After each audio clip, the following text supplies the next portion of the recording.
Assalamualaikum warahmatullahi wabarakatuh. Alhamdulillahirrabbilalamin.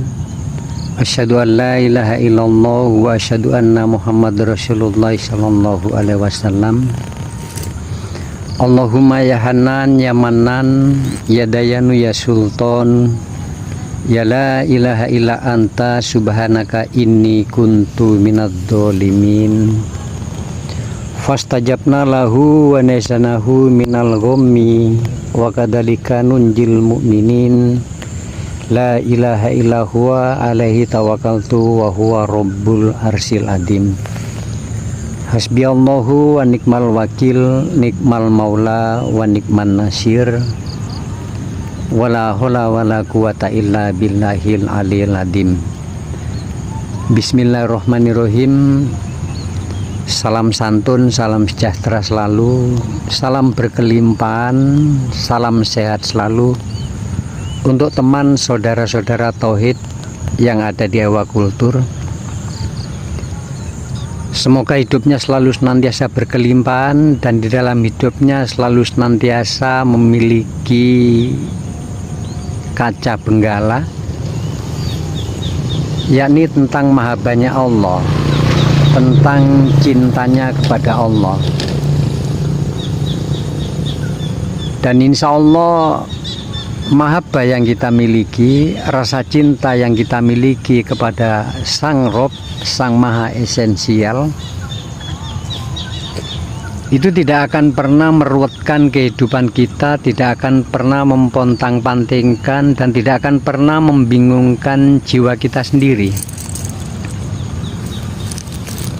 Kita mungkin banyak tahu, banyak belajar tentang pemahaman man arofa nafsahu fakot arofa robbahu, yakni pemahaman tentang siapa diri sejati dan mana Allah. Pemahaman-pemahaman ini akan membuka tentang tabir, membuka tentang pintu keberadaan Allah. Kita sama-sama tahu tentang Asmaul Husna. Bagaimana Asmaul Husna, sifat-sifat Allah yang 99 menjelaskan tentang begitu ademnya memahami Allah, begitu nikmatnya, begitu damainya memahami Allah. Sifat yang kita kenal secara umum, Allah itu welas asih, Allah itu maha pengasih, maha penyayang. Dari sisi pengetahuan filsafat, kalau kita mengetahui tentang kerangka welas asihnya Allah, itu benar-benar subhanallah. Kita menengok ke alam mikrokosmos kita, ke alam mikro. Bagaimana Allah mendesain tubuh ini, mendesain indera, mendesain otot, mendesain seluruh fisiologis dengan sangat teliti. Dan semua desain kecanggihan Allah yang diwujudkan dengan bentuk tubuh manusia, ini adalah wujud apa? Wujud cinta kasihnya Allah kepada manusia.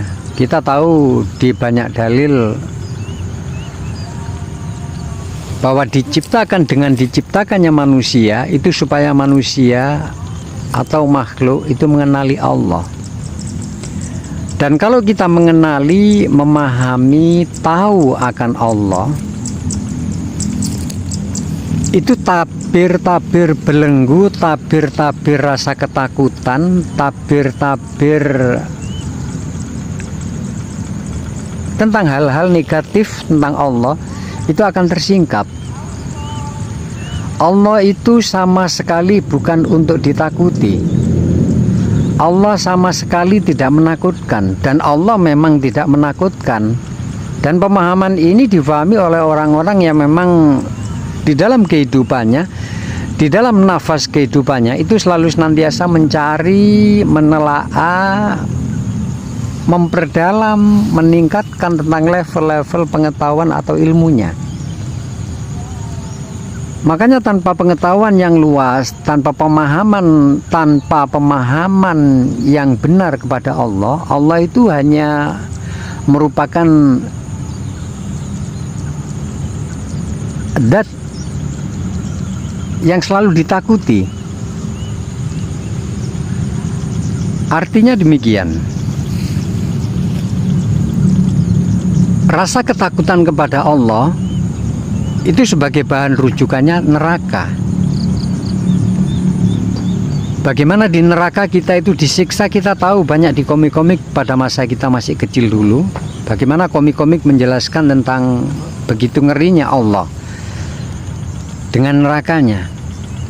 Tetapi setelah difahami begitu teliti, difahami dengan detail, difahami dengan keluasan, Allah itu sangat nikmat sekali, sangat subhanallah.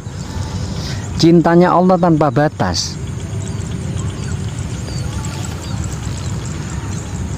Walaupun Allah itu tidak menakutkan, tapi kita di dalam sisi kehidupan, kita yang nggak ngawur di dalam kehidupan. Banyak akumulasi ilmu tentang filsafat diri, tentang pengetahuan damainya diri, cintanya diri, fahamnya diri, menghargai diri. Terus pemahaman antara hak dan kewajiban manusia kepada Allah dan Allah kepada manusia ini pun harus difahami. Kita nggak main penggal, nggak main ngawur di dalam memahami Allah itu bukan, Allah itu tidak untuk ditakuti.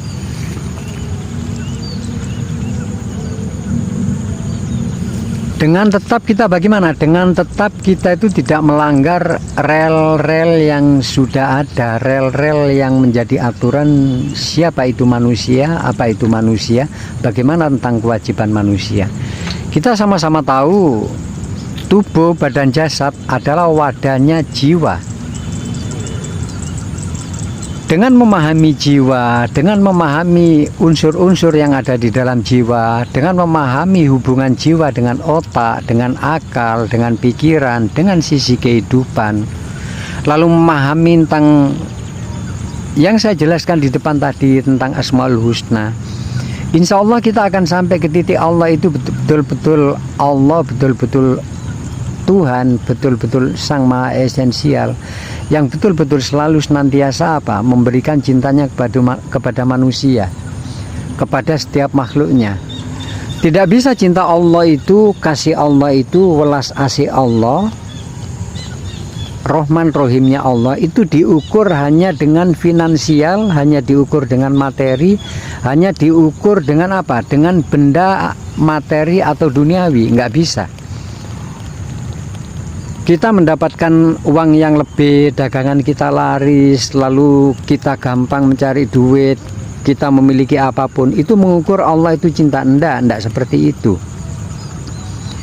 Ada pemahaman-pemahaman yang memang perlu difahami secara luas, bahwa Allah itu, kalau kita mengukur Allah dengan materi, dengan benda, dengan finansial, dengan uang, kita mungkin Allah akan selalu dijadikan tumbal atau kambing hitam di dalam kehidupan ini. Andai kata kita itu susah mencari rezeki, andai kita mungkin kurang tentang materi atau uang, andai mungkin badan kita nggak sehat, lalu kita menyalahkan Allah, andai doa kita nggak terkabul, andai mungkin harapan, keinginan, niat-niat kita belum terkabul, itu menyalahkan Allah. Tidak seperti itu. Di alam semesta, di jagat raya, Allah menciptakan apa yang namanya vibrasi, apa yang menciptakan namanya frekuensi, afirmasi, getaran diri, getaran semesta. Kalau kita memahami tentang law of attraction, insya Allah kita tidak akan seperti itu. Jadi kenikmatan, kebahagiaan, ketenangan yang selalu senantiasa dicari manusia, diinginkan manusia. Kalau kita ngawur memahami tentang Allah, kalau kita sudah ngawur memahami Allah, otomatis kita akan ngawur memahami diri.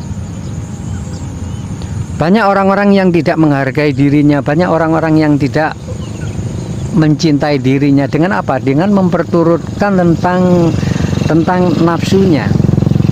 masih menyalahkan sana sini, masih menganggap dirinya paling benar, masih selalu senantiasa menganggap